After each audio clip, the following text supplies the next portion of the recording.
नमस्ते, good morning सबैजनालाई।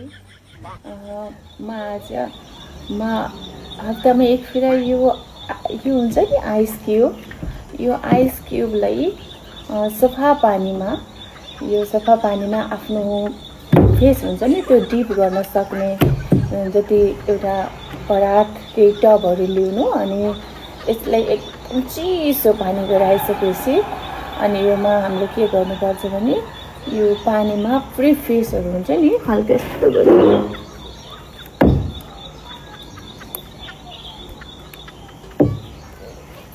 यसरी डिप गर्ने, 3-4 टाइम्स डिप गर्ने अनि त्यो डिप पनि गर्ने। यदि हजुरलाई अझै राम्रै त्यो चिसो पानी फिल नभएपछि हजुरले आइसलाई आफ्नो पुरै स्किनहरूमा त्यो हल्का रबिङ गर्ने। आजभोलि समर सिजन छ, हजुरले थाहा छ कति गर्मी छ, यति राम्रो फिल हुन्छ। मलाई त एकदम राम्रो फिल हुन्छ र यो हाम्रो फेसको स्किनको लागि नि एकदम राम्रो हुन्छ। हजुरले एकपल्ट ट्राई गर्नु होला र मलाई भन्नु होला कस्तो फिल भयो भनेर।